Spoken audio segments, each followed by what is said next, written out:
Kayu besi rawa sepanjang 17 meter ini disiapkan untuk membuat salib.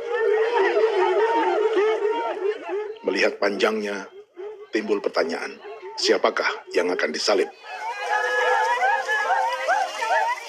Siapapun itu, pasti sesuatu yang lebih besar dari mereka. Tapi Frankie Woro, Casimilus Awe, dan warga suku Auyu di Papua Selatan ini tak akan melukai siapapun. Mereka memakai salib ini sebagai tanda perlawanan.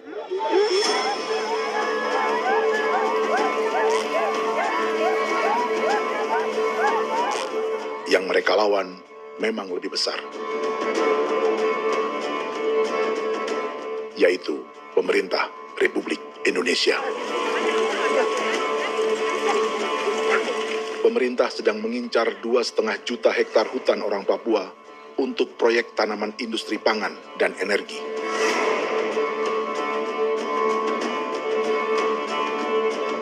Ratusan kilometer dari salib orang-orang Auyu itu, orang Muyu sedang menyiapkan gerakannya sendiri. Tapi kali ini dalam bentuk sebuah pesta. Pesta yang disiapkan oleh marga Kimco Jinipjo selama 10 tahun.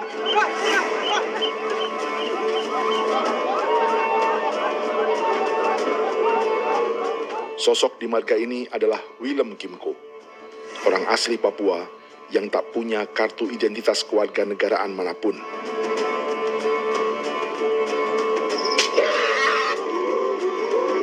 Pesta adat ini sudah cukup langka. Tak hanya di Papua, bahkan di kawasan Pasifik dan peradaban Melanesia. Awalnya bayarnya aneh-aneh kalau bukan. Internet ada kode kode bipnuka, dan jitana ya kati kode merandipo. Komang bini kone. Ada gagasan dan gerakan sosial di balik pesta orang-orang Muyu ini. Sama dengan gerakan salib merah yang dimulai orang-orang Auyu. Salib ini akan menjadi yang terbesar dari 1.800 salib merah yang telah ditancapkan berbagai suku di Papua Selatan dalam 10 tahun terakhir.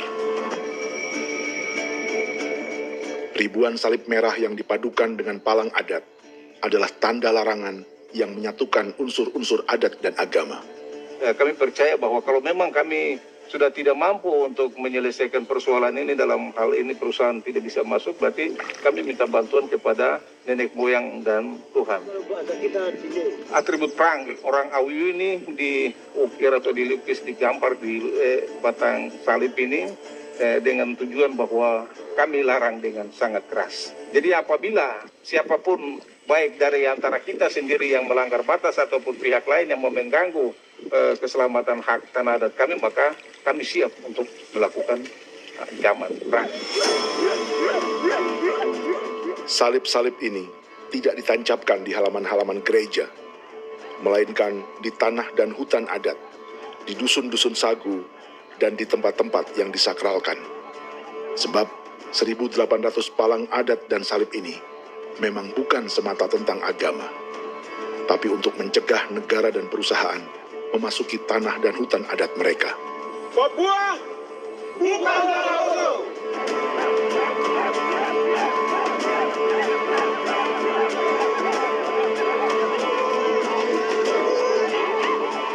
Di zaman TikTok ini, kami ingin menceritakan semua ini lewat film yang pendek.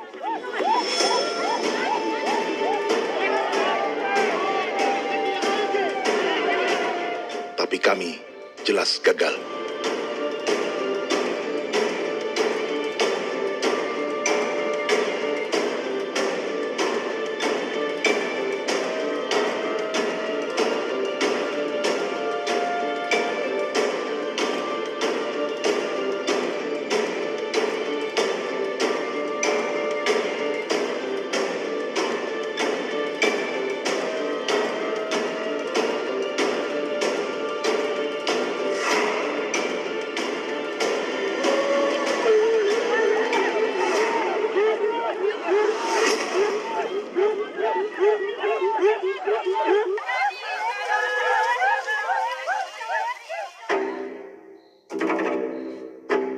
Di planet ini, ada 5 pemilik hutan hujan tropis terluas yang tersisa. Kongo di Afrika, Brazil, Peru, Bolivia, dan Indonesia.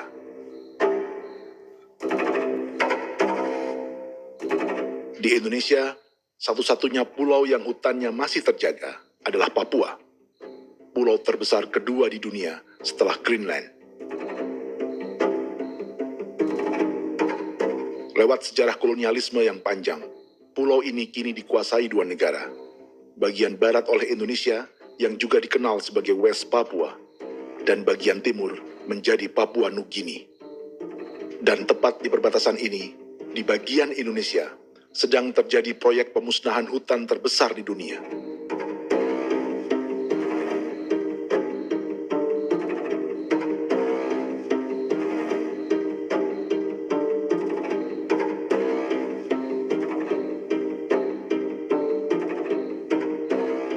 Pemerintah Indonesia sedang membuka lebih dari 2,5 juta hektar hutan untuk sawit, tebu, padi, dan peternakan. Ini disebut proyek strategis nasional untuk lumbung pangan dan energi yang jadi ambisi 3 presiden. Bagian terbesar direncanakan untuk mencetak sawah seluas 1,3 juta hektar. Lalu bagian lain akan ditanami tebu seluas 560.000 hektar untuk gula dan bioetanol. Setiap liter bensin di Indonesia akan dicampur bioetanol 10% atau E10. Ada 10 perusahaan di proyek ini, dan semuanya dimiliki oleh 1 keluarga saja.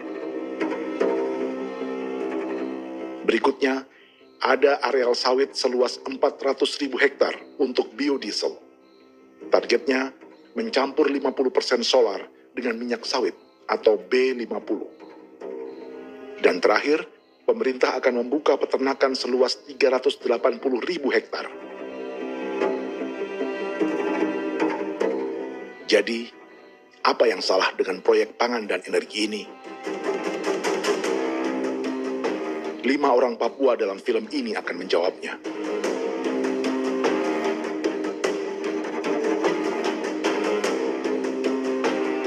Yang pertama adalah Yasinta Moiwen dari suku Marin.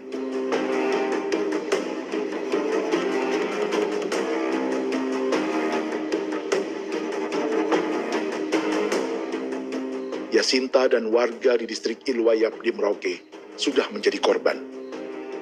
Hutan dan rawa sebagai sumber pangan dan ekonominya telah dihancurkan.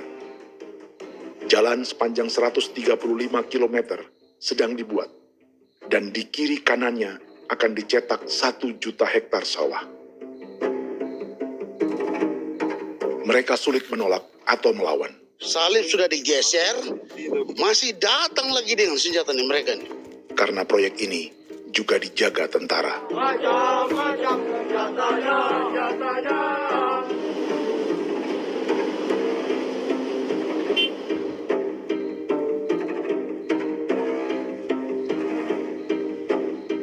Yang kedua adalah Natalis Buer di distrik Tanah Miring, Merauke. Petani milenial ini merasa ditelantarkan.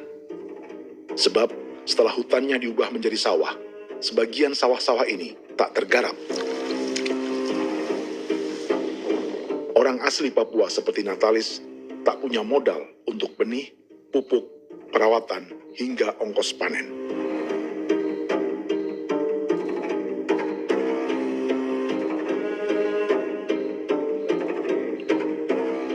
Orang ketiga adalah Vincent Kuipalo dari suku Yenan di distrik Jagebob, Merauke. Vincent dan suku Ye sedang menjadi korban. Hutan adat orang-orang Ye sedang dihancurkan untuk perkebunan tebu dan bioetanol. Tanah mereka juga diincar untuk markas-markas militer, pasukan yang akan menjaga proyek pangan dan energi ini.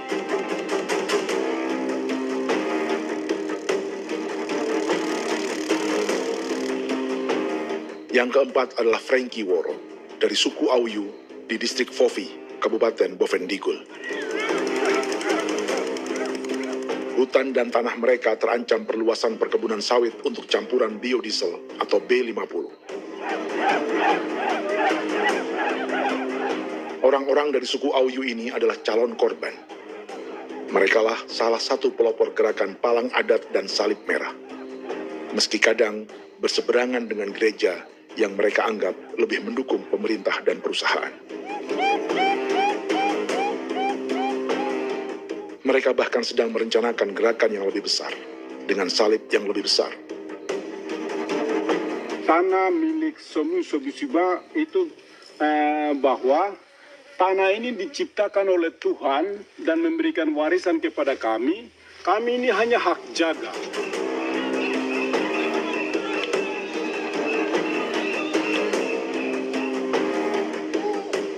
Sosok kelima adalah Willem Kimco dari suku Muyu di Bovendigul. Tokoh adat dari Muyu ini hidup di garis belakang proyek negara, sehingga belum menjadi korban. Tapi mereka sedang bersiap menghadapi segala kemungkinan. Tinggal di belantara dan perbatasan membuat sebagian mereka tak punya status kewarganegaraan. Tapi mereka telah hidup jauh sebelum ada Indonesia atau Papua Nugini.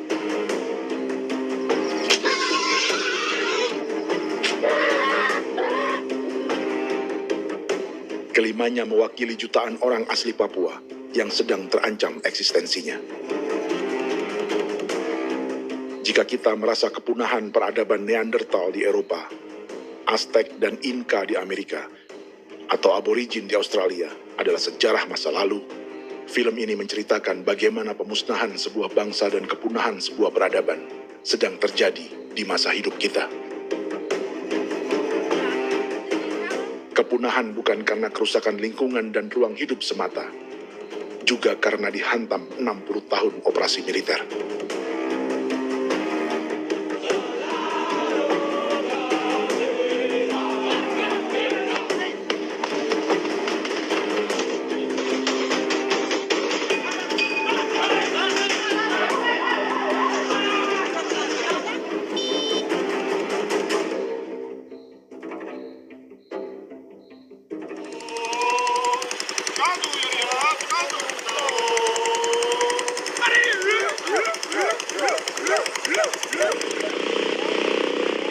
Frankie Woro dan orang-orang Auyu sedang berburu. Tapi lokasi perburuan mereka mulai dikuasai perusahaan perkebunan sawit.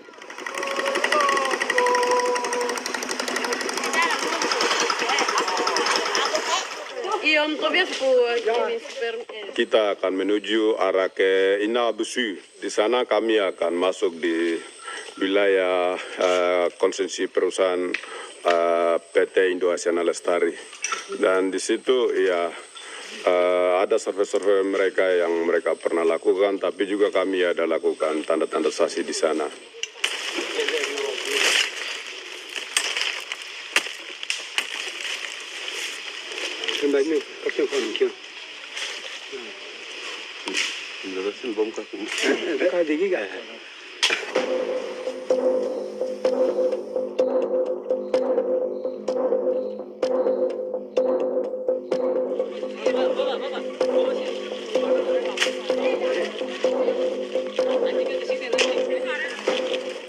Dapat dengan yang induknya, tapi karena induknya dia lari dan terlambat kerja, akhirnya yang bisa kita dapat dia punya anak ini saja. Ini kalau pakai bahan kayak asli.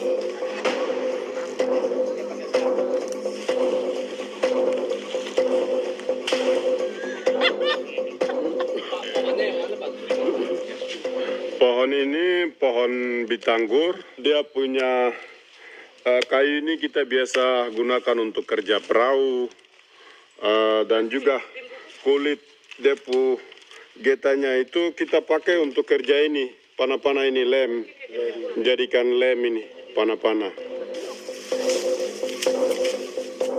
Hutan ini adalah supermarket bagi suku Auyu. Juga lumbung pangan atau bank untuk menyimpan deposito kekayaan alam. Hutan juga tempat yang penuh dengan sejarah suku, situs budaya, dan tempat-tempat sakral. Inilah yang sedang mereka pertahankan dari incaran pemerintah dan perusahaan. Untuk semua alasan ini, mereka menancapkan ribuan salib merah.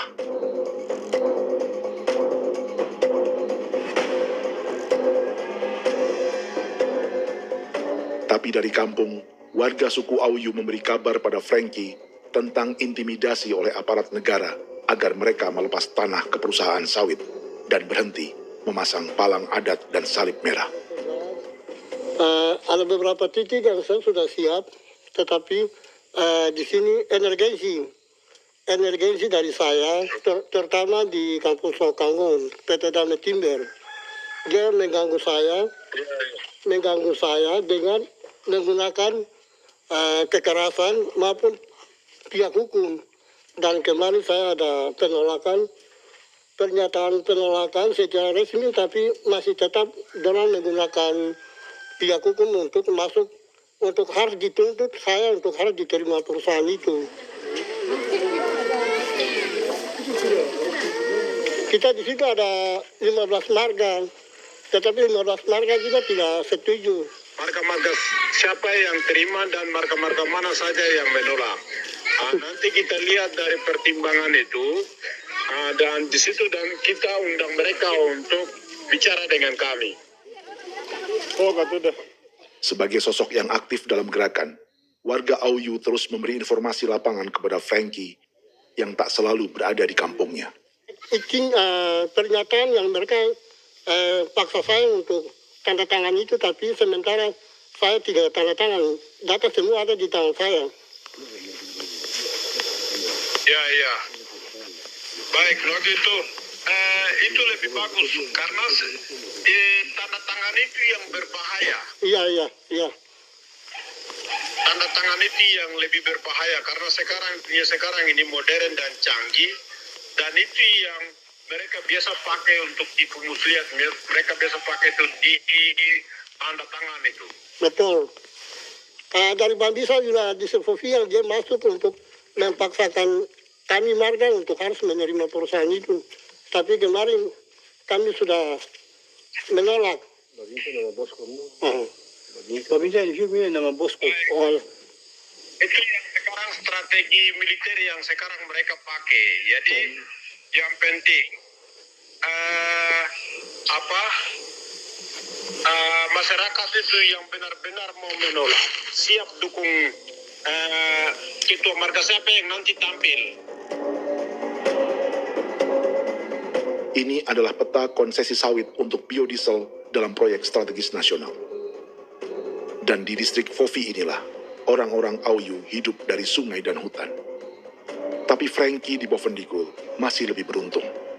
Setidaknya dibandingkan Yasinta Moyen di Merauke yang sudah kehilangan hutan dan rawanya.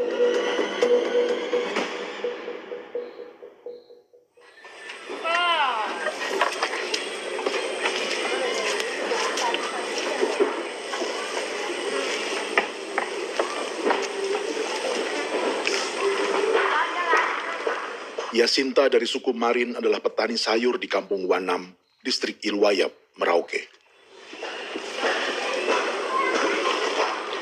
Memanfaatkan lahan yang ada, ia berkebun dan menjual hasilnya ke pasar kampung.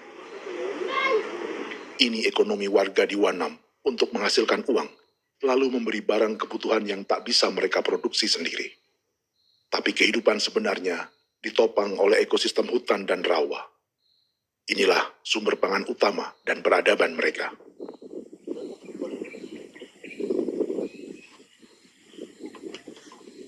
Namun ketenangan ini diusik ketika tiba-tiba pada Mei 2024, di Pelabuhan Wanam datang ratusan alat berat untuk proyek pangan dan energi pemerintah.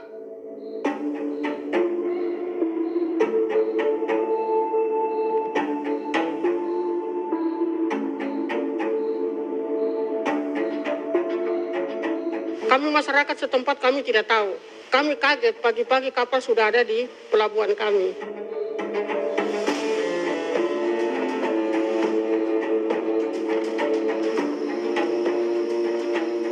Yasinta Moywen atau Enrika Gebze dan warga lainnya tak pernah diajak bicara atau dimintai pendapat. Seakan-akan Papua adalah tanah kosong. Kita suka kaget yang dong bawa turun alat berat dong bawa turun, kita kaget masyarakat. Dorang subongkar itu, kayu-kayu.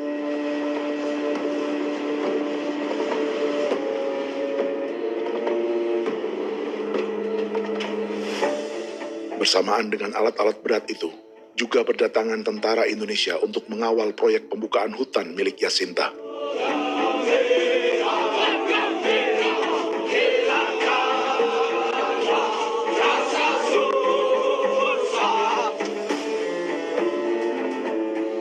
Ribu alat berat didatangkan dari Cina ke Papua oleh perusahaan bernama John Lin Group sebagai kontraktor pemerintah.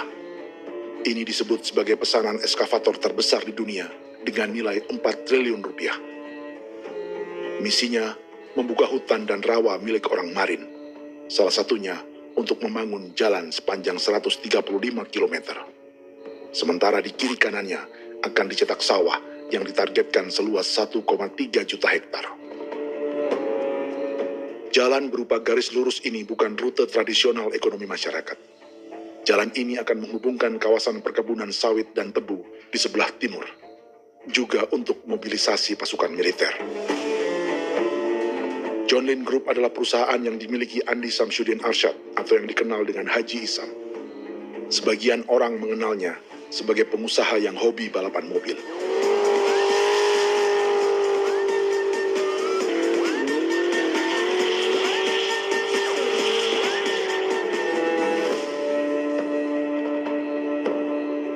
Tapi di Kalimantan, ia berbisnis batu bara, perkebunan sawit, pengolahan karet, penerbangan, perkapalan, dan biodiesel. John Lin Group kini juga menjadi pemilik perkebunan tebu dan pabrik gula terbesar di Indonesia. Sayapnya melebar dari Kalimantan hingga ke Bombana, Sulawesi Tenggara. Perkebunan tebu, pabrik gula, dan industri bioetanol inilah yang juga sedang dikembangkan di Papua. Foto ini adalah momen ketika Isam bersama kerabatnya, Menteri Pertanian Amran Sulaiman dan Menteri Pertahanan Syafri Samsudin meluncurkan program biodiesel atau B50 di Kalimantan Selatan. B50 artinya setiap 1 liter solar, 50%-nya akan dicampur minyak sawit. Perusahaannya, PT John Lin Agroraya, menjadi salah satu pemainnya.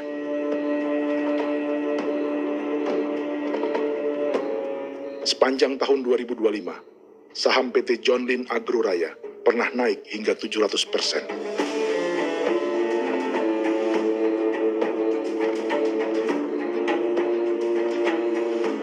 Perusahaan sawitnya yang lain, PT Pradiksi Gunatama, sahamnya bahkan pernah naik 4.000% hanya dalam 1 tahun. Dari harga saham ini saja, nilai kekayaan keluarga Isam diperkirakan mencapai 100 triliun rupiah lebih, menjadikannya salah satu keluarga terkaya di Indonesia dan salah satu pemain penting industri bioenergi. Dan di Papua Selatan inilah sebagian sawit-sawit untuk mendukung program B50 akan ditanam. Inilah tanah orang-orang Wambon, Muyu, Marin, Yei, atau Auyu seperti Frankie Ward.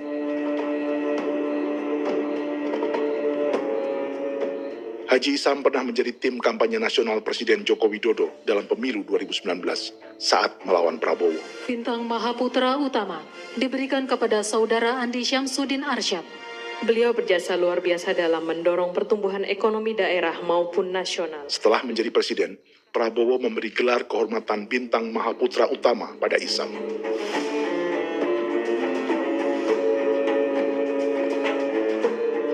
Sejumlah menteri Prabowo, juga kerabat dan orang-orang yang pernah bekerja di perusahaan Isam.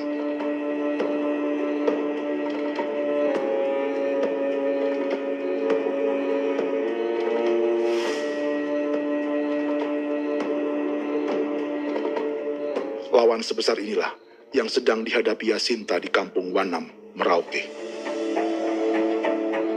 Atau petani perempuan lain seperti Enrika Gebse. Jadi alam kita ini sudah rusak. Jadi kita itu biasa jalan dari sini tuh harus pasang jerat di situ, harus cari makan di situ lagi. Itu tempat-tempat itu pasang-pasang jerat, tempat babi, rusa, sekarang sudah tidak ada lagi.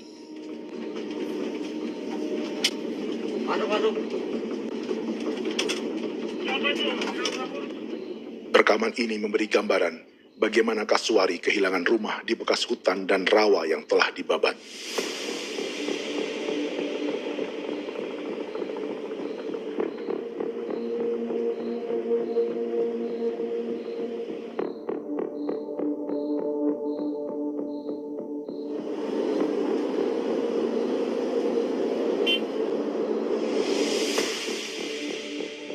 Keterlibatan tentara dalam proyek pangan dan energi di Papua memakai dalih bahwa ancaman terhadap negara kini tak hanya perang secara militer, tapi juga melalui pangan dan energi. Kementerian Pertahanan pun terlibat karena proyek ini dianggap operasi militer selain perang.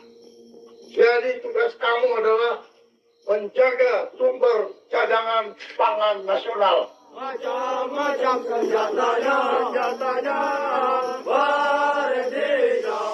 Proyek ini menambah panjang alasan mempertahankan kehadiran tentara di Papua dalam 60 tahun terakhir.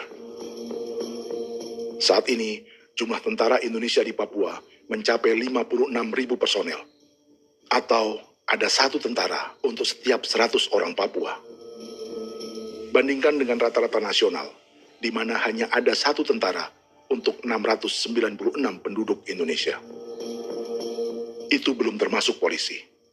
Artinya, 1 orang Papua dijaga lebih banyak senjata dari rata-rata penduduk Indonesia.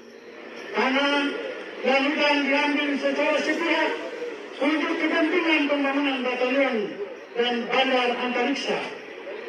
Ini bentuk perampasan masyarakat. Penolakan kehadiran markas-markas militer terjadi di sejumlah tempat di Papua. Tak hanya karena trauma dan ketakutan, juga karena mengambil tanah-tanah adat.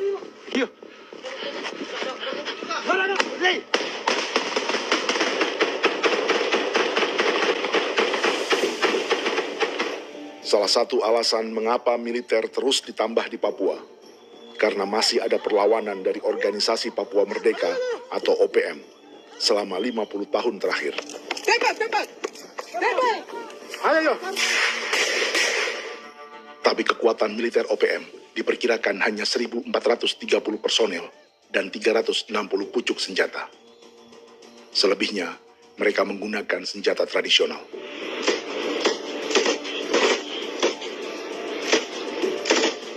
Dengan demikian, kekuatan tentara dan polisi di Papua 58 kali lebih besar dari gerilyawan Organisasi Papua Merdeka.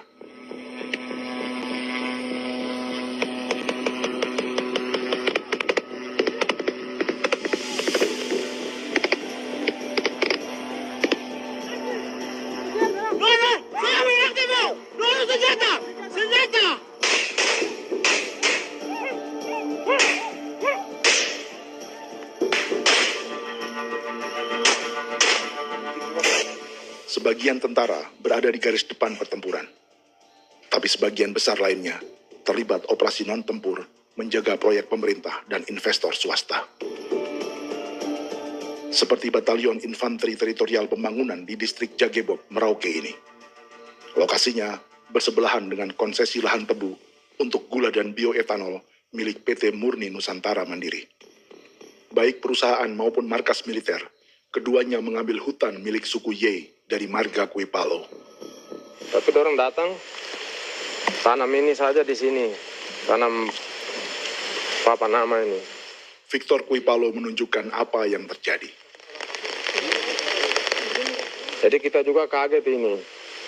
Nah, kalau ini papan nama ini memang, ini papan nama ditanam tapi bukan haknya mereka yang ini. Ini hak kami di sini, hak dusun kami, marga Kuipalo yang punya hak dusun ini. Setelah memasang patok, alat berat mulai bekerja untuk membangun markas militer di tanah orang Ye.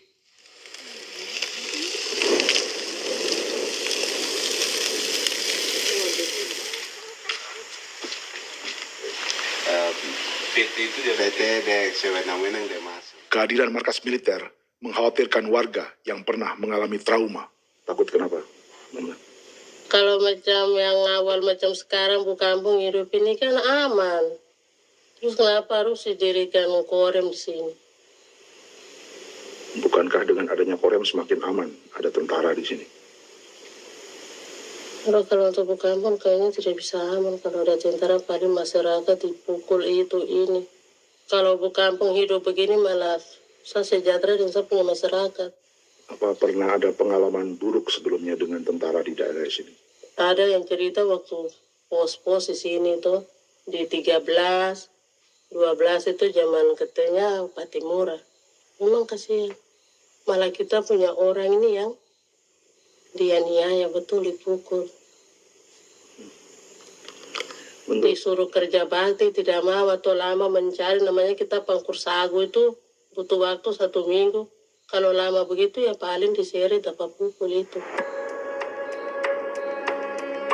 Operasi militer Indonesia di Papua dimulai tahun 1962 lewat Operasi Trikora.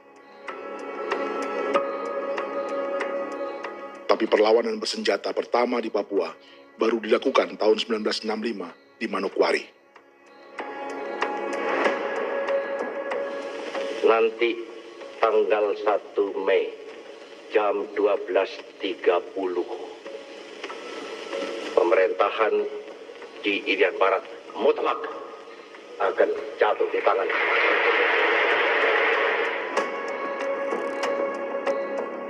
Sejak itu, selama 60 tahun, operasi militer untuk menaklukkan Papua terus dilakukan. Salah satu operasi militer paling berdarah adalah Operasi Wibawa untuk memenangkan Indonesia dalam jajak pendapat tahun 1969. 643 orang tewas di Paniai. Lalu disusul 4.146 korban tewas antara tahun 1977 hingga 1978.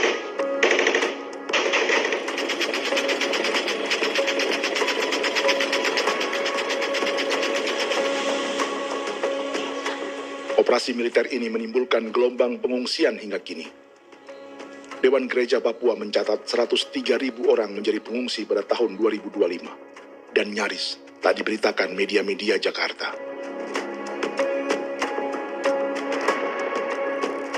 Jumlah pengungsi terbesar tercatat di Nduga yang mencapai 20.000 jiwa. Banyak di antaranya yang sedang hamil, seperti Jubiana, salah satu pengungsi Nduga. Jadi ini tagarik mesti kaki be muguru kumpul selari di namen wane gosel. Bigari me. Egirik menene anim bom selebok selari ne. Wam dak yak leprak de oi gore bangal no so dak lo yo nandam yanet ndang no gat de nanen di ko nerwa membri wal marwa. Egirik menene erwa tri ngel no semana. Oh ngal siya kaya berkong nyak masalah orena me wogosuluk rina men wani go semane kuman nak wani ndemo lo ndak misri na men bre go lo nak no semane ne be minute waru ya kana bi nindige war be mino pragit de laina bulan maret april yana mana kantan barang ne lire na bam ne Jubiana lalu menamai anaknya pengungsi Kogoya. Selain Jubiana, juga ada Emma dari Maibrat yang melahirkan di hutan. Sampai di kampung gini, katanya bilang ada tentara yang bangun jembatan. Dan capek itu juga pun masih tahan. Kembali lagi ke hutan lagi. Berpikir sampai sejatuh di tengah jalan. Orang sampai terbanting di kayu semuanya. Itu berasa sakit. Melengkapnya tuh Domika Serli pengungsi Wako. Masyarakat sipil dari Kampung Aitrem sementara mengungsi karena kampungnya sementara dikuasai oleh TNI Polri. Seratusan ribu pengungsi di Papua saat ini jauh melampaui jumlah yang mengungsi ke Papua Nugini tahun 1984, yaitu 10.000 orang karena menghindari operasi militer.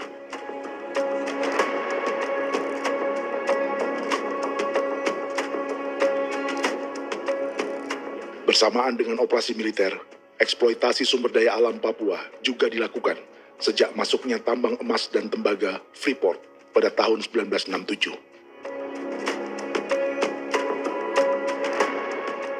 Disusul perkebunan sawit awal tahun 1980-an. Lalu ada perburuan buaya untuk diambil kulitnya. Sebelumnya, ada eksploitasi gas alam di Teluk Bintuni, pencarian besar-besaran kayu gaharu, atau pembukaan hutan tanaman industri.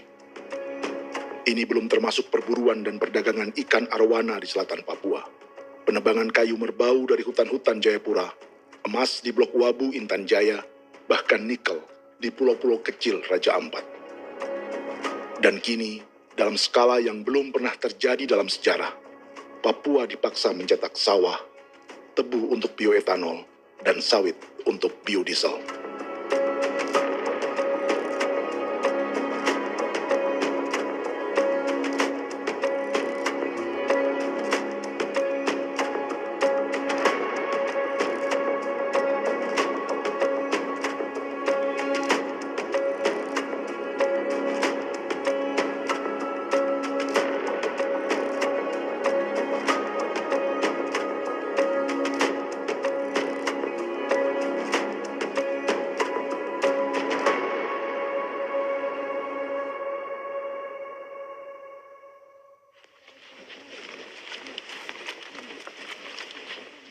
Inilah yang sedang menimpa keluarga Vincent dan Victor Kuipalo di Merauke.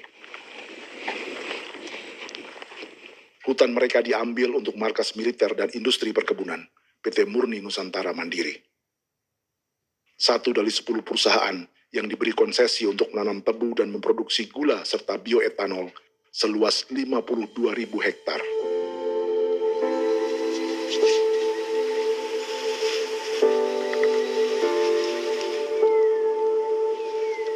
Perusahaan ini dianggap mengambil hutan dan tanah orang-orang Ye, terutama marga Kuipalo, yang memiliki hak adat terhadap 2.300 hektar hutan.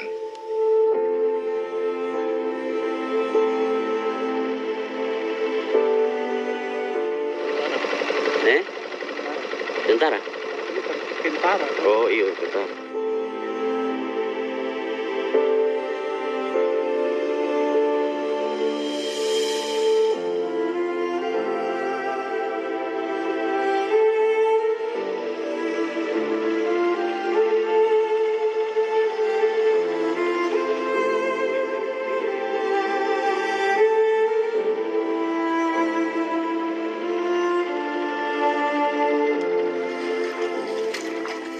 Keluarga Kuipalo sedang melihat apakah perusahaan semakin mengancam tanah mereka. Dan kekhawatiran itu terbukti. Iya, makanya tadi saya bilang ini dari sini saja dekat, ini sudah masuk di dalam ujung lapang ini. Ini hutan, yang ini hutan yang dorong ada bongkar sekarang ini. Ini sudah punya alat sudah dekat ini. Dekat sekali ini. Ini sini.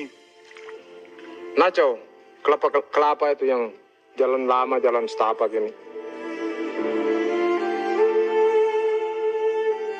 Dari udara, terlihat alat-alat berat semakin mendekati tanah orang-orang Ye, marga Kuipalo.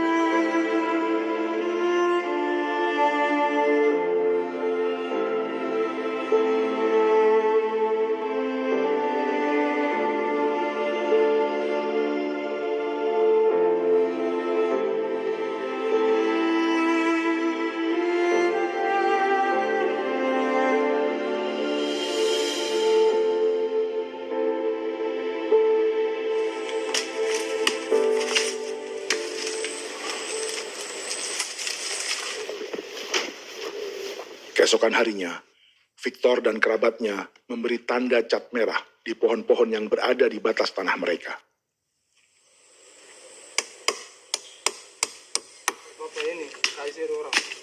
Tapi tanda peringatan adat ini tak diindahkan perusahaan.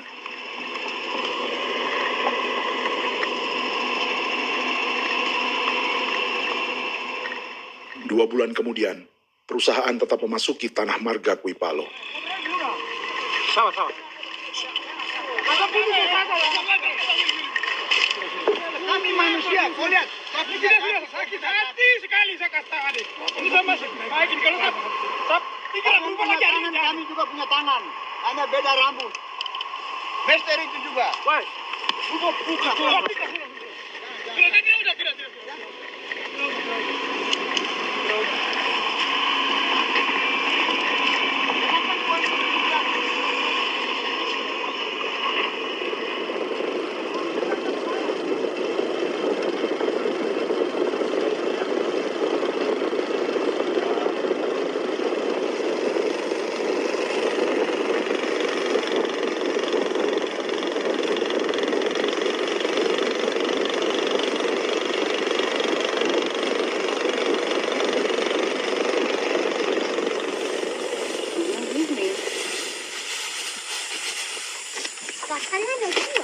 Kita masuk sini.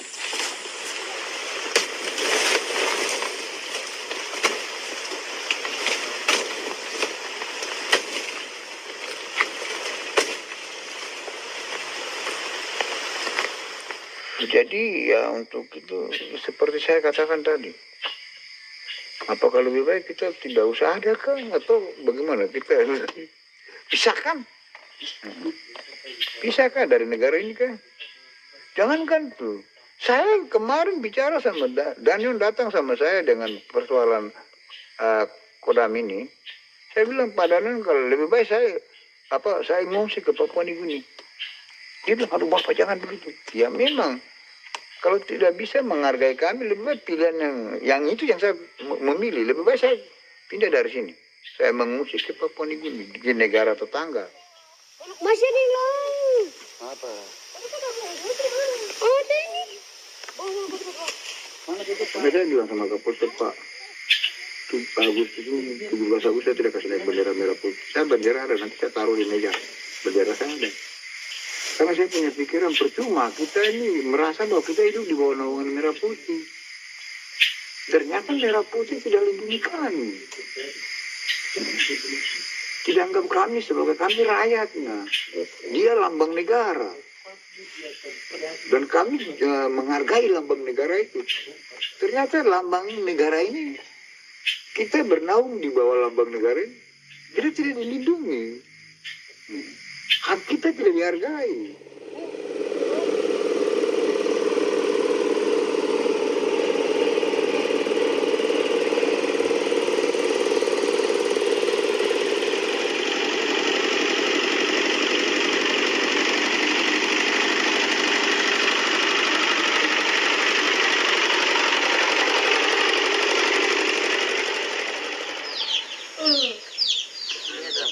Marga Kuipalo dari suku Ye terus mendapat teror dan intimidasi agar melepas tanah mereka yang hanya dihargai Rp300.000 per hektar.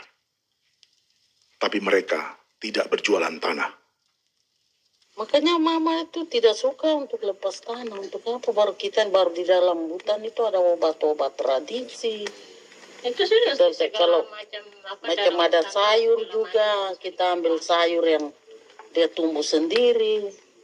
Kita ini mau kemana, kalau itu sudah digusur, ya habis. Kita ini jadi penonton. Jangan sampai kita ini duduk minta di jalan. Jadi kita tidak mau seperti itu.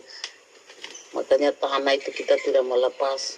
Tapi mungkin orang lain tuh dia senang saja. Lebih baik saya pegang uang merah dulu. Saya bisa beli-beli itu ini. Nanti datang uang sudah habis, gembel, mau cari kemana lagi, hutan sudah habis, mau makan ikan di mana, kali sudah hancur. Enggak kemakan. Seperti Yasinta di Wanam, suara dan gerakan kaum perempuan Papua sangat nyaring dan tak bisa diabaikan. Saya sebagai perempuan tolak untuk perusahaan masuk di sini. Karena kalau saya terima, anak-anak saya mau dikemanakan.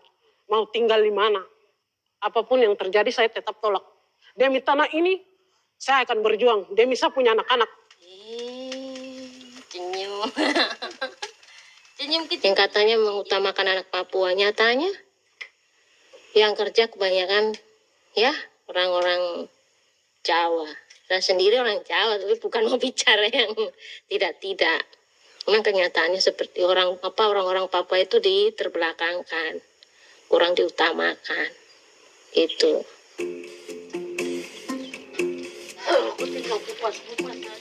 Proyek food estate seperti mencetak sawah, bukannya tak diikuti warga Papua.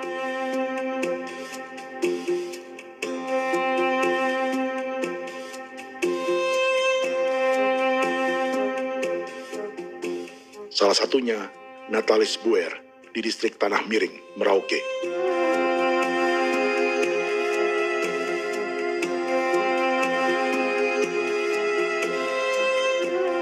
Setelah menghabisi hutan, pemerintah Indonesia mencetak sawah untuk tanaman padi karena beras mulai menjadi makanan pokok menggantikan sagu. Sebagian besar penggarapnya adalah warga transmigran yang datang sejak era 1980-an. Bahkan petani transmigran sudah ada sejak Belanda membuka proyek padi kumbe di distrik Kurik. Lokasi yang sering jadi langganan pejabat Indonesia memamerkan sawah di Papua. Tapi Natalis juga ingin belajar menanam padi atau bersawah. Namun ia kesulitan karena dibutuhkan modal untuk benih, pupuk, hingga pemeliharaan dan panen. Lalu sawah-sawah ini pun mulai dikuasai pendatang.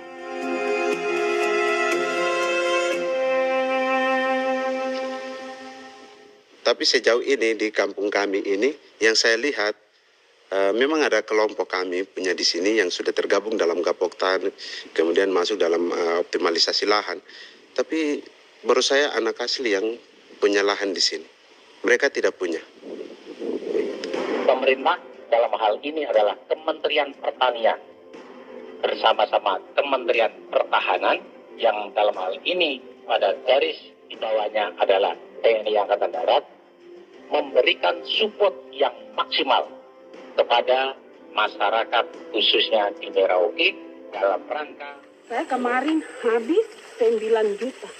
9 juta ya? Iya, 9 juta karena dia sudah tidak dipakai toh. Ya. Dia sudah Perempuan Papua seperti Filomena juga mau bertani. Pemerintah memberi bantuan Rp900.000 per hektar lewat program optimalisasi lahan atau OPLAH.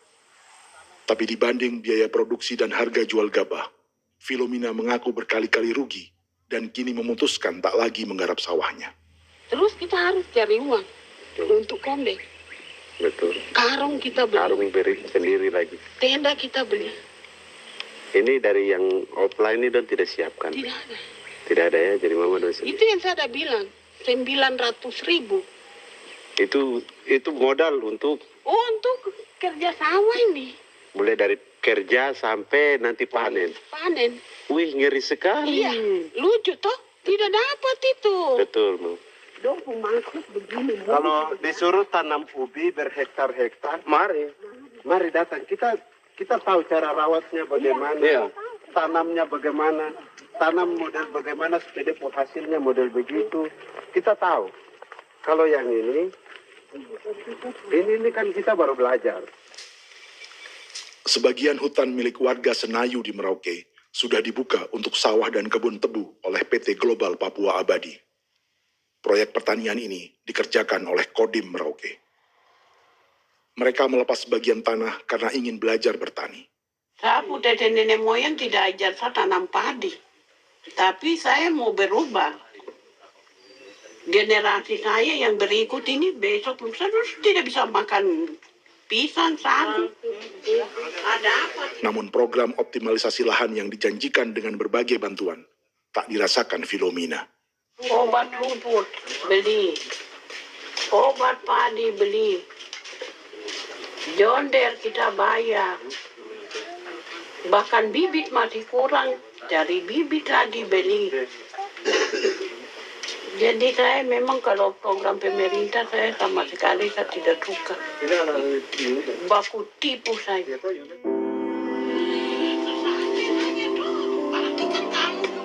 Mereka merasa ditinggalkan sendiri, jatuh bangun belajar bertani padi. Sementara sumber pangan dan air yang semula mudah didapat, kini telah berganti sawah dan kebun tebu. Dulu kita masih bisa jalan, nanti masak di kali, pakai air kali. Minum pakai air kali. Sekarang, kok mau masak? Tidak ada air. Air sudah susu, mau minum tidak bisa. Sudah dengan obat. Drone semprot Bu itu saja drone. Drone yang semprot. Saya lihat di itu. Jadi kita bukan drone yang terbang di atas untuk disemprot. Iya, itu semprot. Dong lempar pupuk di bawah ya dia mengalir ke kali. Mengalir ke kali, ke rawa-rawa.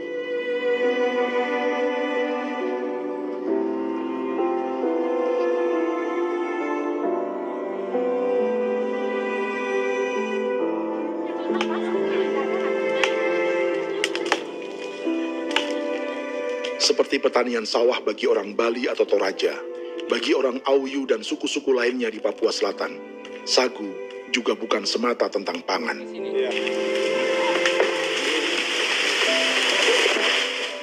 Bagi orang Auyu dan Marin, sagu adalah kerabat, sosok orang tua, sosok nenek moyang yang harus dijaga dan dilindungi. Lagi bikin apa mama ini mama? Pakai toko itu sagu.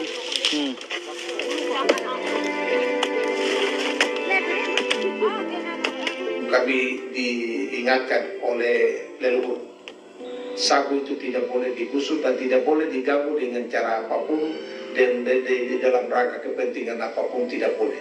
Kamu harus bela, bahkan sampai nyawa pun harus menjadi taruhan demi membela keselamatan keberadaan sagu di atas tanah ini.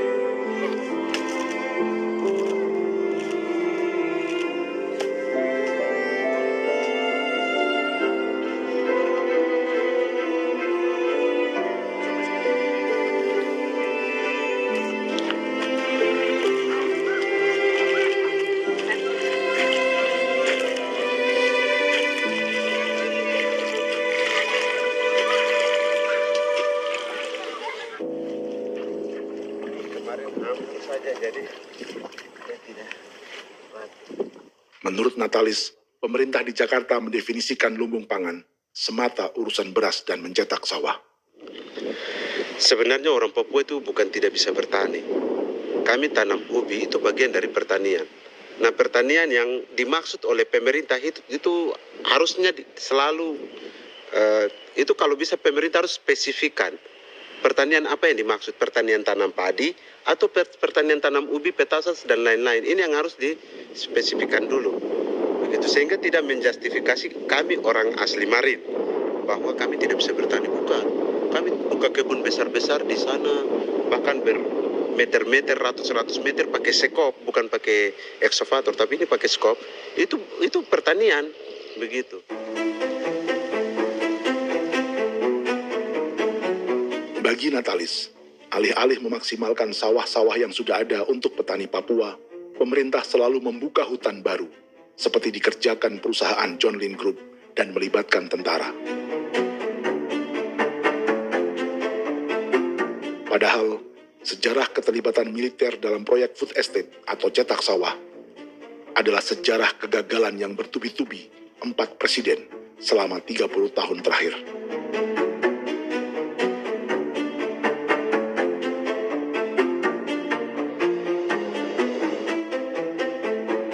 Papua bukan yang pertama menjadi proyek lumbung pangan yang melibatkan tentara. Kalimantan telah menjadi korban 30 tahun sebelumnya.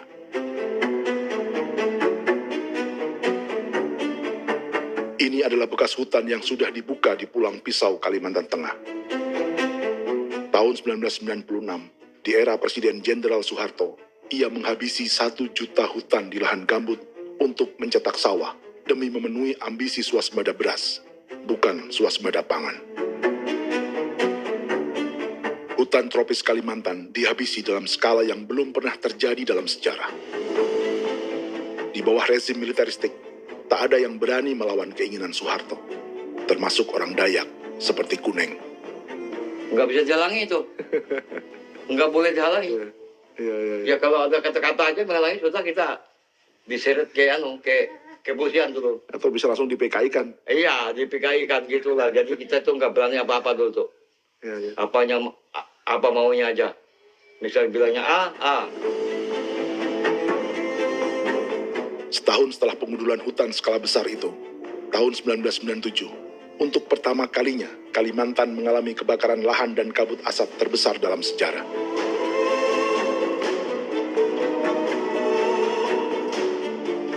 Sebagai ilustrasi, ini kondisi kabut asap tahun 2015.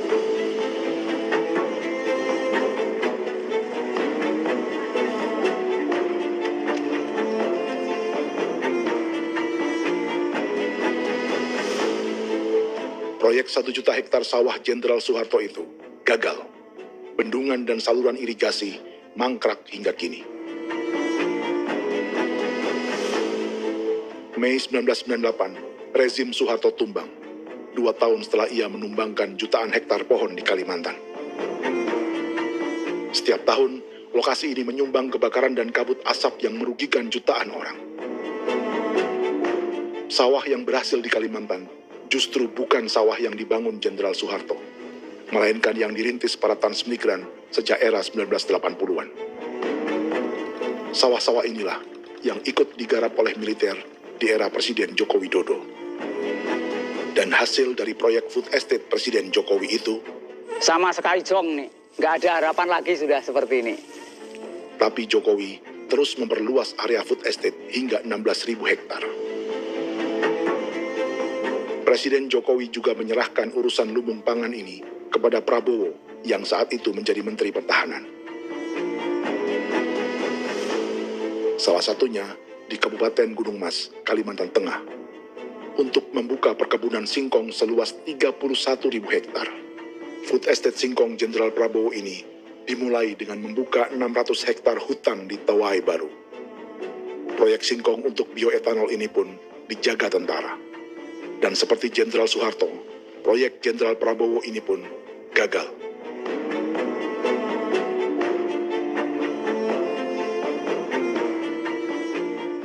Dengan reputasi ini, Joko Widodo dan Prabowo justru sedang membuka 2,5 juta hektar di Papua.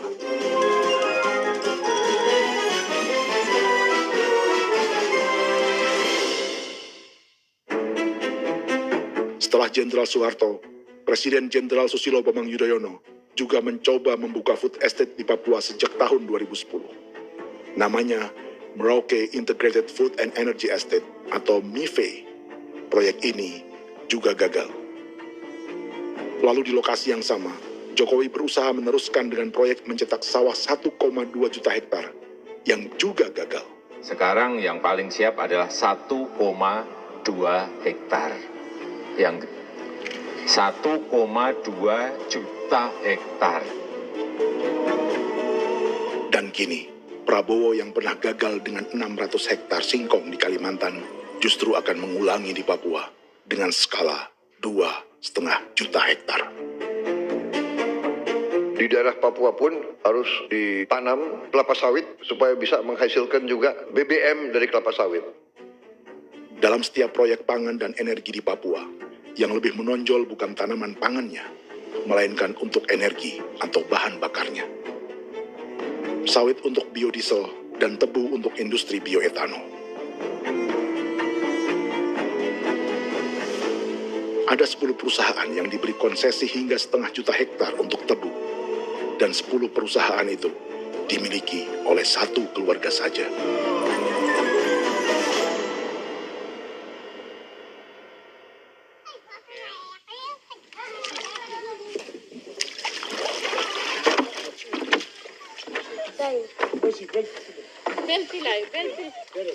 Para perempuan Auyu di Bovendigul akan berangkat memancing. Priska Beni membantu menyiapkan perahu.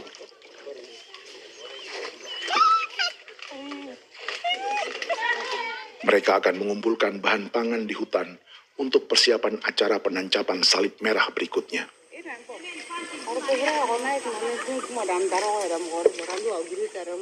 Priska sudah mengambil posisi memancing.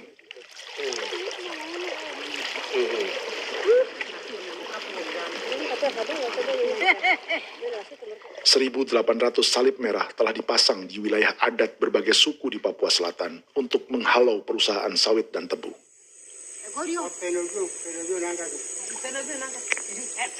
Maria Tepung, yang paling muda, datang membawa hasil. 2 ekor ikan gastor, alias gabus toraja. Sebagai generasi Z, pendidikannya sampai sekolah dasar. Di perusahaan perkebunan seperti sawit atau tebu, ijazah SD hanya bisa menjadi buruh kasar. Tapi ia tak tertarik. Karena kita hidup itu dari alam, kita pancing, juga di darat, bawa anjing, terus bikin pagar sagu, dapat babi, bawa baru kita makan. Jadi kita tidak mau perusahaan masuk. Sementara Priska Beni masih mencari peruntungan. Tapi baginya, menjadi nelayan di Sungai Fofi masih lebih baik daripada bekerja 9 tahun di perkebunan sawit. Sudah pengalaman, jadi kita tidak mau lagi. Seberapa lama ketika kerja itu? Selama di sana. 9 tahun di sana. 9 tahun? Saya baru pulang dari perusahaan. Selama 9 tahun kerja di sawit, bisa punya rumah kah? Atau Tidak. motor kah? Tidak. Johnson kah? Tidak. Cuma makan saja. Pendapatan juga kan tidak lebih. Habis dimakan.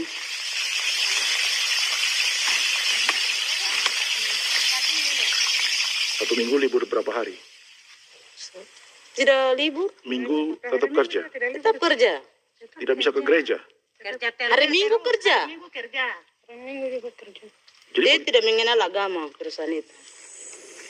Di grup perusahaan sawit Korindo, Priska digaji 2 juta rupiah per bulan dan tinggal di mes karyawan. Tapi gaji itu dipotong bahan makanan atau BAMA rata-rata 1 juta rupiah setiap bulan. Korindo adalah grup perusahaan yang salah satu usahanya adalah hutan tanaman industri dan sawit di Bovendigul dan Merauke. Di Papua, mereka memakai bendera PT Tunas Sarwa Ema. Perusahaan ini pernah memberi bantuan pada Keuskupan Agung Merauke. Keuskupan Merauke belakangan mengeluarkan pernyataan mendukung proyek strategis nasional di Papua. Umat Katolik yang memprotes sikap gereja tersebut ditangkap polisi. Jadi selama 9 tahun tidak bisa nabung? Tidak. Makan saja. Makan saja. Makan saja. Menabung bagaimana? Keperluan banyak. Sudah sampai. Habis di anak-anak uang sekolah. Uang 1 juta itu mana sampai. Menabung juga tidak cukup. Sudah pengalaman, jadi kalau di sini perusahaan mau masuk tidak. Tidak.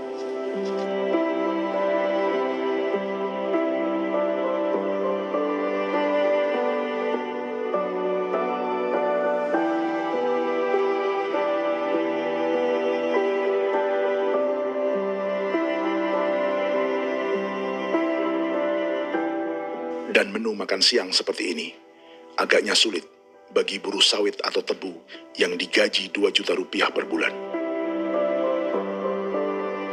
Generasi Z seperti Maria Tebung atau generasi milenial seperti Priska Beni punya matematika ekonominya sendiri. Sawit untuk biodiesel atau tebu untuk bioetanol tak akan ada bedanya bagi mereka.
Perkebunan tebu 1,5 juta hektar di Merauke adalah ide 3 presiden untuk menggenjot penggunaan bioenergi sebagai campuran bahan bakar fosil.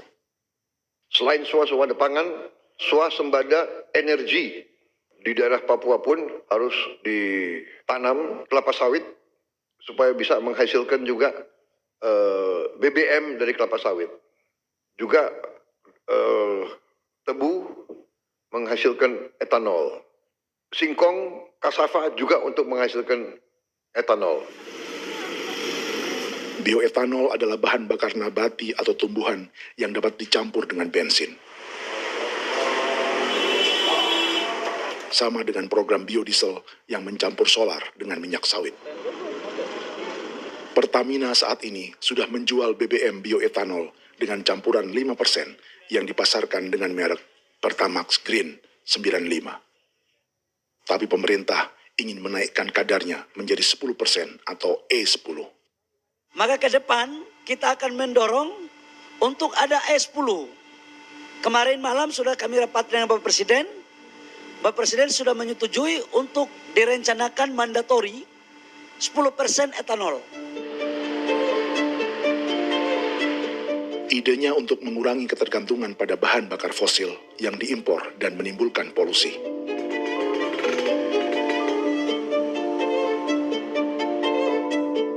Tapi bioetanol bukannya tak mengorbankan lingkungan, hutan, rawa, dan manusia.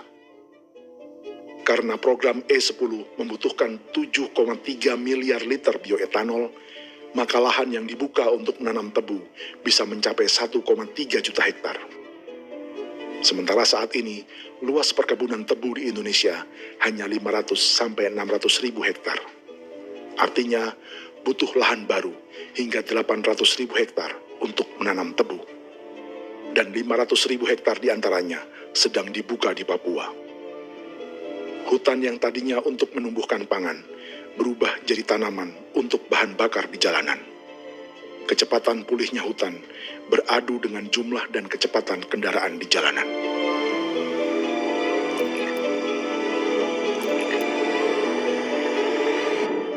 Dahaga terhadap energi tak pernah bisa dipuaskan. Setelah minyak sawit untuk biodiesel, dunia kini merambah singkong, jagung, dan tebu untuk bioetanol. Benua Amerika, Eropa, sebagian Afrika, hingga separuh Asia kini mulai memakai bioetanol sebagai campuran bahan bakar.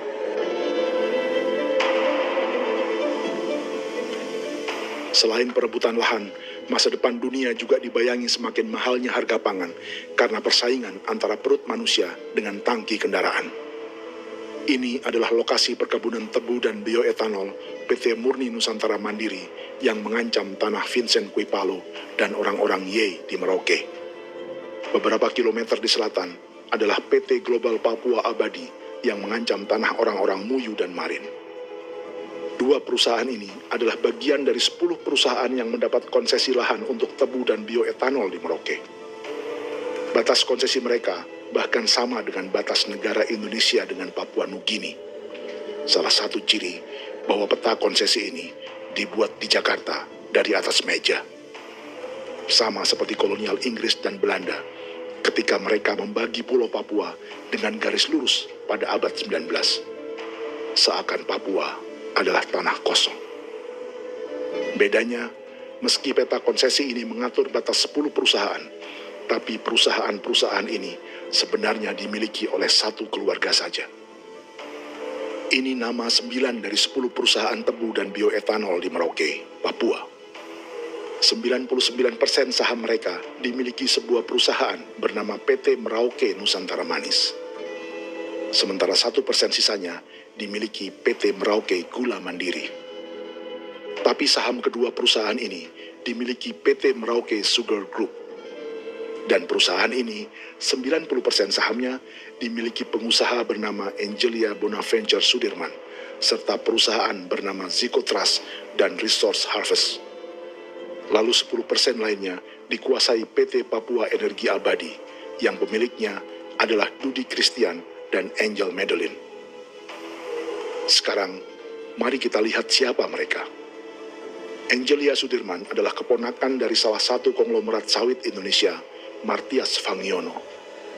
9 perusahaan di Papua ini berada di bawah bendera Merauke Sugar Group. Dan Merauke Sugar Group hanya satu dari 7 grup perusahaan milik keluarga Fangiono.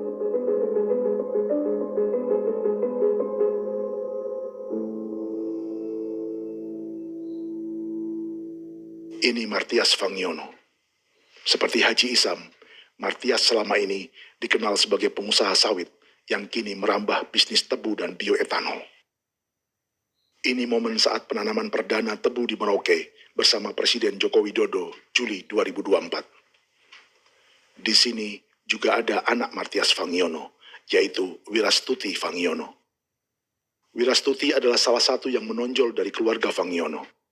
Tahun 2025, Forbes mencatatnya sebagai konglomerat termuda dengan kekayaan 23 triliun rupiah yang mengendalikan 2 grup usaha, FAP Agri dan Surya Dumai Industri. Keduanya adalah perusahaan sawit dan biodiesel. Anak dan bapak ini adalah investor utama bagi Jokowi dan Prabowo untuk proyek tebu dan bioetanol di Papua.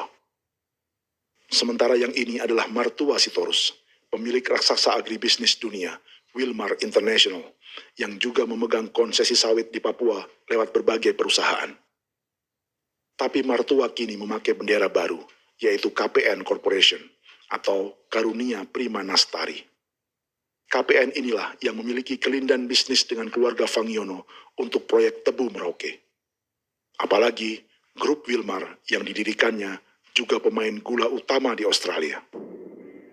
Tahun 2010, Wilmar membeli 100% saham perusahaan gula terbesar Australia, Sucrogin. Akuisisi senilai 1,5 miliar dolar Amerika ini langsung menjadikan Wilmar pemain tebu terbesar kelima dunia. Sebagian bibit tebu yang ditanam di Merauke adalah varietas yang dikembangkan Lembaga Riset Gula Australia atau Sugar Research Australia.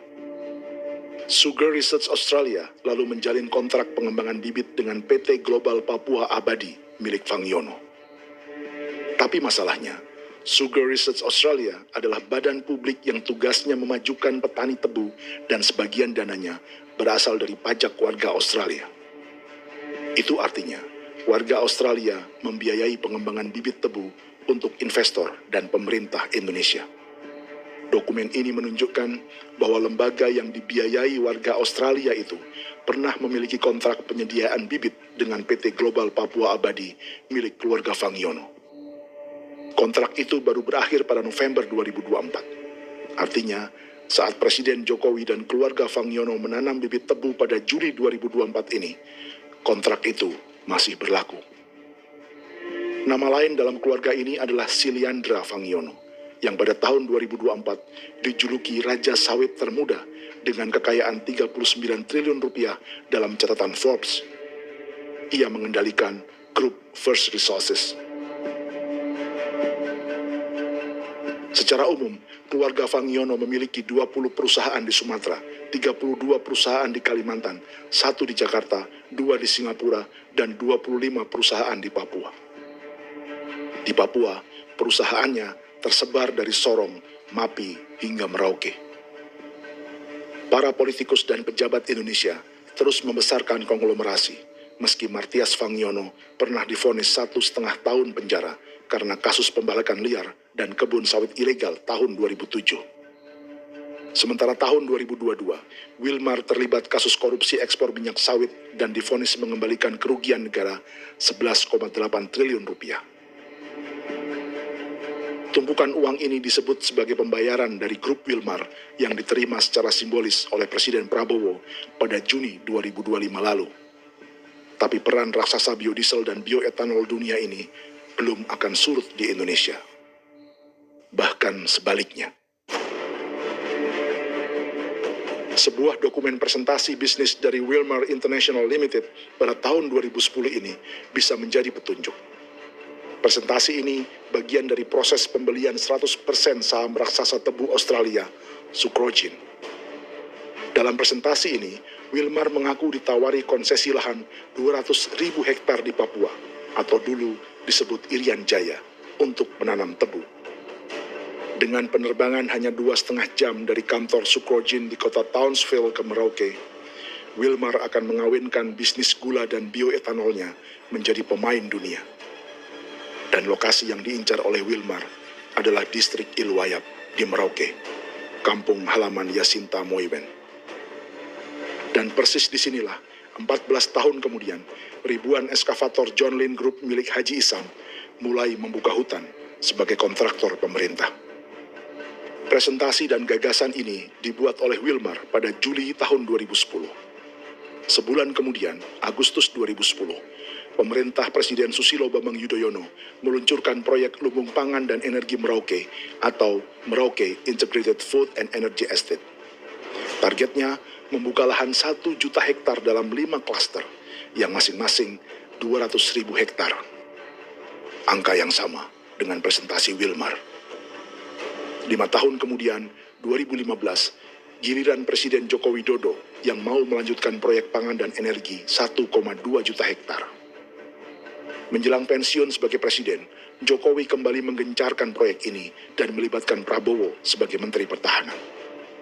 Jokowi lalu mendukung Prabowo sebagai presiden berpasangan dengan anaknya, Gibran Rakabuming Raka sebagai wakil presiden.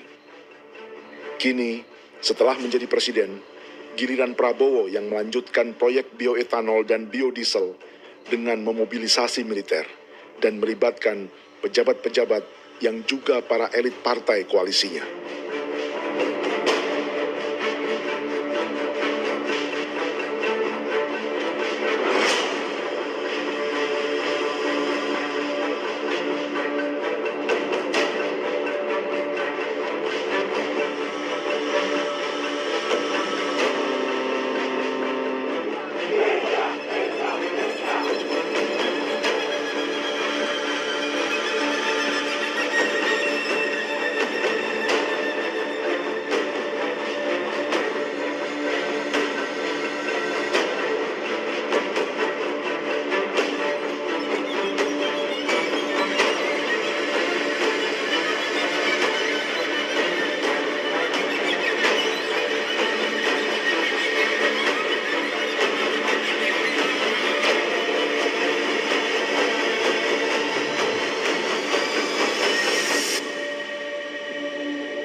Tahun lalu, hutan-hutan di Pulau Jawa dalam waktu singkat berubah menjadi perkebunan tebu di bawah rezim kolonial Belanda.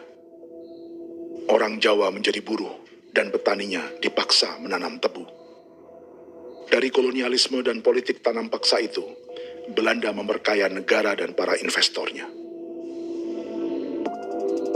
Tak puas membuka hutan untuk perkebunan di Jawa dan Sumatera, kolonial Belanda menanam tebu hingga di Suriname dan mengerahkan ribuan orang Jawa sebagai buruh pada tahun 1890. Inggris yang sudah menguasai negara seluas India dan Papua Nugini pun masih menanam tebu jauh di tengah Samudra Pasifik, di tanah orang-orang Fiji. Lalu memindahkan puluhan ribu orang India menjadi buruh di sana. 200 tahun sebelumnya, ratusan ribu orang Afrika bahkan diperbudak untuk bekerja di perkebunan-perkebunan tebu Spanyol dari selatan Eropa hingga Karibia, Kuba, atau Jamaika. Jika dulu tebu menjadi gula atau emas putih, kini cerita kolonialisme tebu berlanjut di Papua untuk bahan bakar nabati atau bioetanol. Dan seperti semua cerita tentang kolonialisme, akan ada yang berpesta dan ada yang membayar. Dalam setiap cerita pesta kolonialisme, baik di Jawa, Karibia, atau di Papua, selalu melibatkan para elit lokal, dari pejabat, perwira, hingga agamawan. Tapi dalam setiap kolonialisme, juga selalu ada cerita tentang mereka yang mempertahankan diri dan melawan.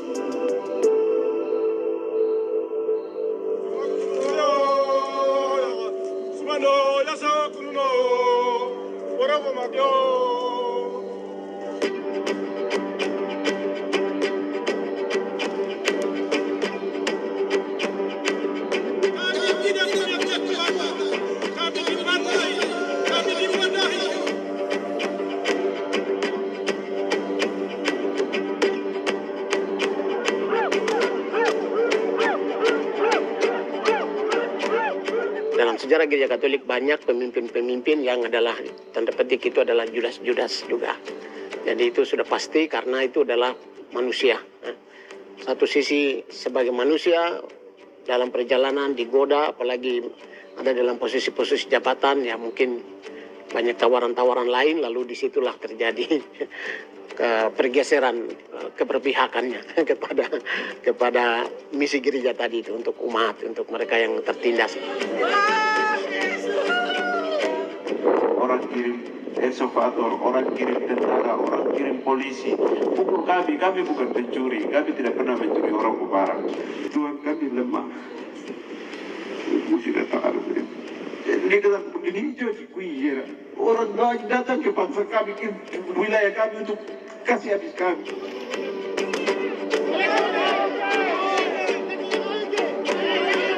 Ya Hakimam Dehi, Ya Hakimam Dehi, Bono Ya Hadikul Dehi, Bono Ya Hadikul Dehi.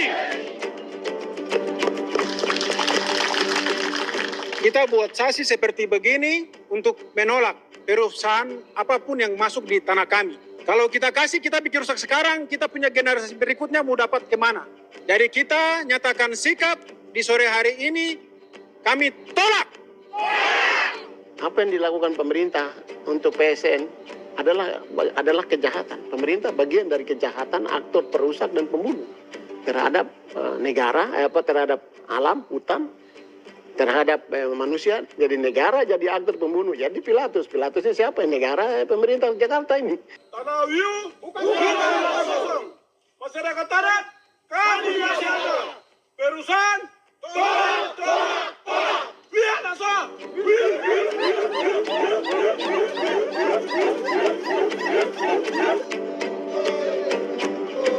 Jika tanah adat dan hutan adat hilang, kami mau hidup di mana? Maka di sini saya mau bilang, negara jangan tipu-tipu kami lagi.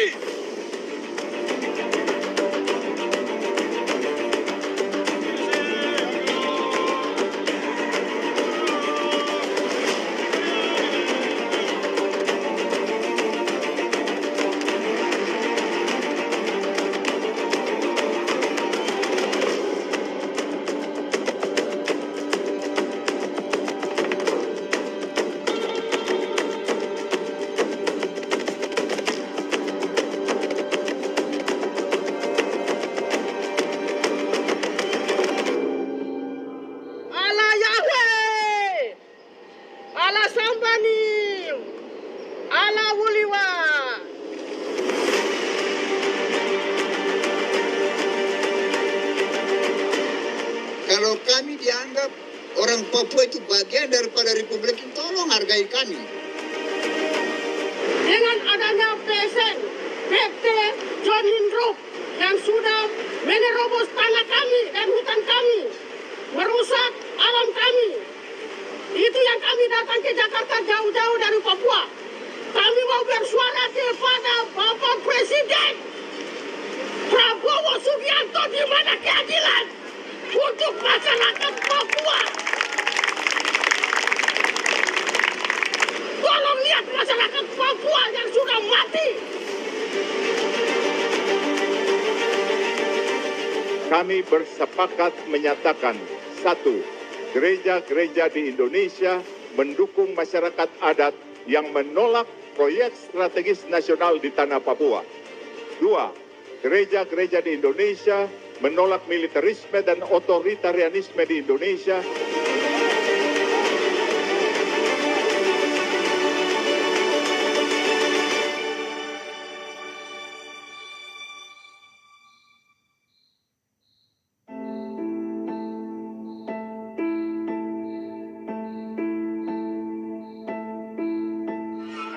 Kita sering merasa banyak hal buruk sudah jadi cerita sejarah. Dan kita sekarang hidup lebih baik, lebih beradab, atau mustahil melakukan kejahatan seperti di masa lalu. Kita tidak lagi menghukum mati orang dengan memenggal kepalanya. Kita menembaknya atau menyuntik racun agar tertidur dan mati. Tapi ada hal-hal yang tak berubah. Salah satu pembantaian yang kuat di ingatan kita adalah kejahatan Nazi atau genosida di Rwanda. Padahal pembantaian juga sedang terjadi di masa kita, seperti di Gaza, Palestina. Penghancuran sebuah peradaban seperti Indian di Amerika atau aborigin di Australia juga kita anggap masa lalu. Sekarang kita merasa lebih baik dan lebih toleran. Padahal proses penghancuran bahkan pemusnahan yang sama sedang terjadi terhadap bangsa Melanesia di Papua. Begitu juga dengan praktik kolonialisme. Kita merasa penjajahan seperti dilakukan Portugis, Inggris, atau Belanda sudah menjadi sejarah. Dan Indonesia tidak mungkin menjajah. Padahal itulah yang sedang terjadi dan dirasakan di Papua.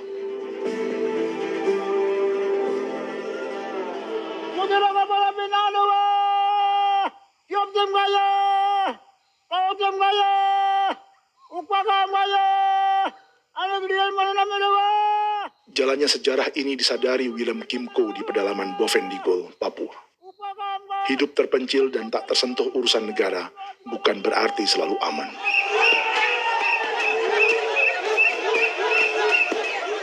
Untuk sampai di tempat ini, orang-orang Muyu menempuh 2 hari berjalan kaki mengarungi hutan, lembah, dan sungai. Termasuk mereka yang datang dari perbatasan Papua Nugini. Mereka berkumpul untuk memenuhi undangan pesta adat yang disebut Awon Atatbon atau Pesta Babi. Yang mengundang adalah marga Kimco Jinipjo. Yang dituakan di marga ini adalah Willem Kimco. Ia tak punya kartu tanda penduduk dan kewarganegaraan manapun, baik Indonesia atau Papua Nugini.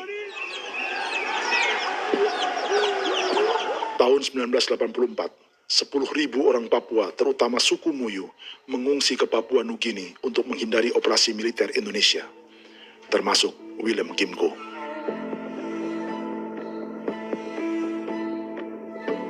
Apa yang membuat pesta adat ini istimewa? Apa bedanya dengan acara serupa yang dihadiri pejabat, tokoh agama, LSM, atau yang direkam oleh kru televisi dan konten kreator? 18. Pertama, untuk membuat pesta babi, orang Muyu perlu persiapan selama 10 tahun. Sebab, babi-babi yang akan jadi bagian dari pesta ini tak boleh dibeli, alias harus dipelihara sendiri. Babi-babi ini bukan bantuan pejabat pemerintah, gereja, atau LSM.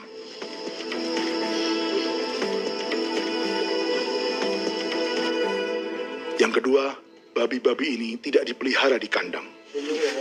Jadi punya nama babi ini kah? Harimau. Harimau? Harimau.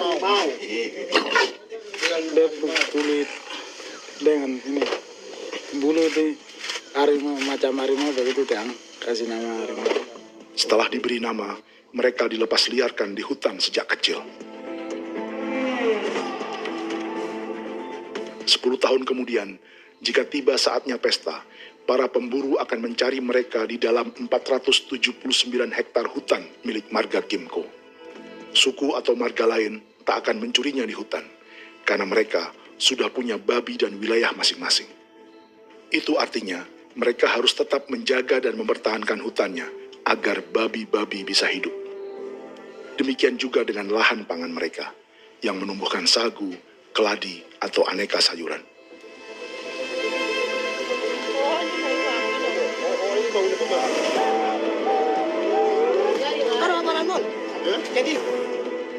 Yang ketiga, dalam Awon Atatbon atau pesta babi, binatang ini tidak dimakan secara gratis.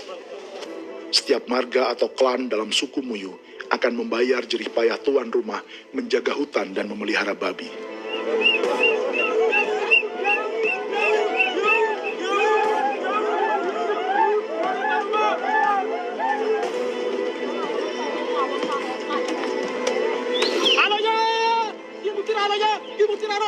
Ini seperti arisan untuk menjaga budaya dan lingkungan.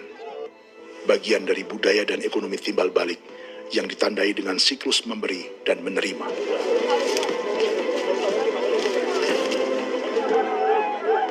Ini juga cara orang Muyu membangun dan memperluas aliansi. Awon bet begul bet, ulan yau kando bet, atat bet anani, atat bet jeneng liga anani, oh ando Amte nani. Menene tene ya ke. Kepo ke mo ko di mana. Kepo ke mo mayat ni. Kep tetek no mayango. Kep kan in between ni ke iftore wen. Ne wen ne tene ya ka dek me. Oke. Kep kan nanti ko to ka mo kepo ke pasar betul ni. Kon kene man gini wan jo. Koko kati bolon ya bengo. Koko kuning bolon ya. Jika Willem Kimco dan marganya bisa menjaga hutan dan wilayahnya, marga lain ikut diuntungkan sebagai sebuah ekosistem. Demikian juga sebaliknya. Alasan keempat, mengapa pesta babi ini memiliki tempat khusus dalam peradaban orang Muyu, karena Willem Kimco khawatir peradaban mereka akan punah, menyusul ancaman terhadap ekosistem dan hutan. Setiap marga atau klan harus mengkonsolidasi diri dan membangun aliansi.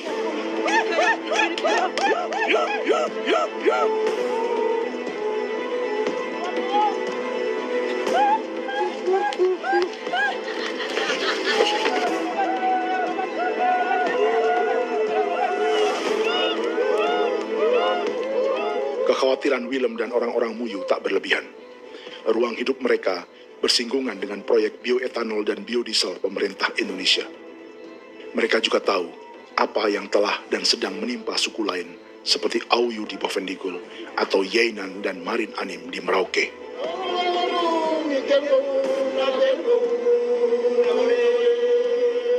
Jika suku-suku lain menggunakan palang adat dan salib merah sebagai gerakan perlawanan, orang-orang Muyu memakai pesta babi untuk mempersiapkan diri dan konsolidasi.